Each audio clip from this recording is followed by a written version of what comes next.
Two days ago, 2 days ago, one of our fellow Americans, a little girl named Abigail, who turned 4 years old, she spent her birthday, and at least 50 days before that, held hostage by Hamas.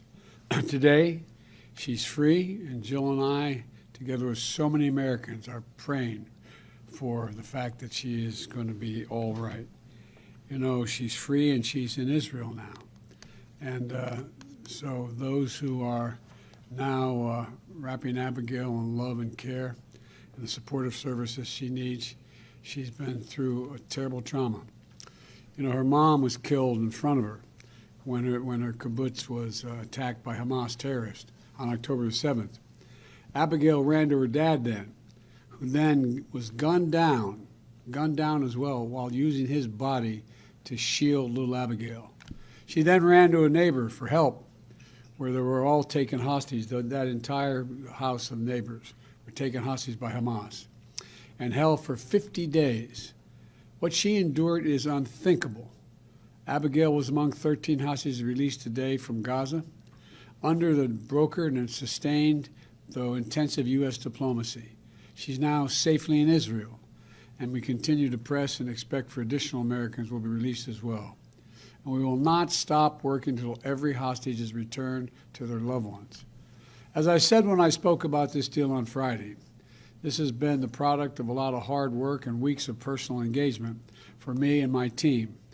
We have been in close contact with the leaders of Qatar, Egypt, and Israel, speaking with each one of them repeatedly over the past few weeks to help secure this deal. We spoke again yesterday with the Emir of Qatar, I owe special thanks to, in order to keep the hostage release on track and push for Abigail to be part of this release.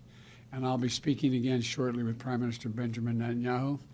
And we will continue to remain personally engaged to see that this deal is fully implemented and work to extend the deal as well. For weeks, I've been advocating a pause in the fighting for two purposes: to increase the assistance getting into the Gaza civilians who need help, and to facilitate release of hostages. And we know that innocent children in Gaza are suffering greatly as well, because this war that Hamas has unleashed has such consequences. Thousands have been killed, and from the earliest days of this crisis, I've worked closely with President Sisi of Egypt, the Israeli government, King Abdullah of Jordan, and leaders throughout the region to expand the delivery of critical humanitarian assistance to help innocent Palestinians in need who are not part of Hamas. Under this deal, fighting in Gaza has now been paused for 3 days. Over that time, 58 hostages have been released, including the Thai, Filipino, and Russian nationals. Dozens of families have been reunited. And we worked urgently to take advantage of the pause to surge aid into Gaza. We've moved approximately 200 aid trucks into Gaza each day, loaded with food, water, medicine, fuel, and cooking gas. More is needed, but this deal is delivering life-saving results. Critically needed aid is going in, and hostages are coming out. And this deal is structured so that it can be extended, to keep building on these results. That's my goal, that's our goal, to keep this pause going beyond tomorrow so that we can continue to see more hostages come out and surge more humanitarian relief into those who are in need in Gaza. We've seen this is the day-by-day approach, hour-by-hour process. Nothing is guaranteed, and nothing is being taken for granted. But the proof that this is working and worth pursuing further is in every smile and every grateful tear we see on the faces of those families who are finally getting back together again. The proof is little Abigail. More than 20 other children, 18 years and younger, have been released. They've been released through this deal as well. They've endured a terrible ordeal, and they can now begin the long journey toward healing. And I'm going to continue working with the Emir of Qatar, President Sisi of Egypt, and Prime Minister Netanyahu of Israel to do everything possible to see the hostages are freed, all the hostages. I'm grateful for the personal partnership as we pursued this deal from each of those men I just mentioned. And as we've worked together to see all this implemented, and now to try to extend it further. I'll continue working with all our partners to take the hard but necessary steps to build an integrated a more prosperous and more peaceful future in the region. A two-state solution is the only way to guarantee the long-term security of both Israelis and Palestinian people. To make sure Israel and Palestinians alike live in equal measure of freedom and dignity. We'll not give up on working toward that goal. So thank you very much. But thank God she's home. The little, I guess can't imagine the enjoyment and I wish I were there to hold her. Mr. President, do you have an update on the other Americans who are being held and any sense as to when they would be released? We are hopeful, but I don't have anything firmly to tell you at this moment. Sir, do you expect that if you are able to use this momentum to extend the pause, have you extracted any guarantees about proof of life for other hostages?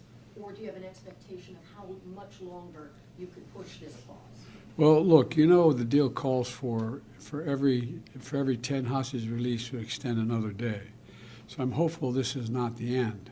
It's going to continue. But we don't know. And but I get a sense that all the players in the region, even the neighbors who aren't and have been directly involved now, are looking for a way to end this so the hostages are all released and Hamas is completely,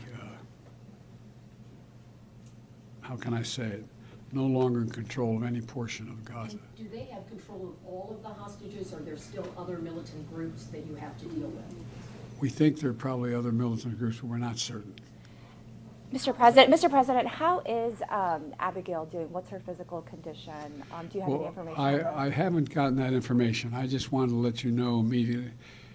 They were going across into Egypt, as you recall. That was the route.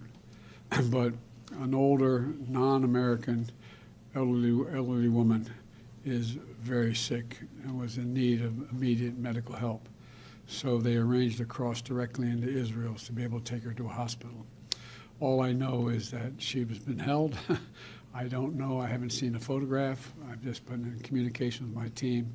But she is safely ensconced in Israel. But there's a lot more work to be done. How many days would you like to see the pause go on for? I would like to see us move to a point where we were able to, well, let me put it this way. I'd like to see the pause go on as long as prisoners kept coming out. All right, thank you all so very much. I know, we have to call you. I know you say, what's he calling me with only 10 minutes or so notice? I said, that's the notice I get, because we didn't know, I didn't want to be having this press conference if they weren't physically, even when they were in the Red Cross ambulance, I didn't want to do it because they were not out. They were still in Gaza. So I don't thank you enough, but thanks for your patience. And I know it's... We're here anytime, sir. All right. So I thank... Happy holidays. Okay, happy holidays to you guys. Thank you, Mr. President. Thank you, sir.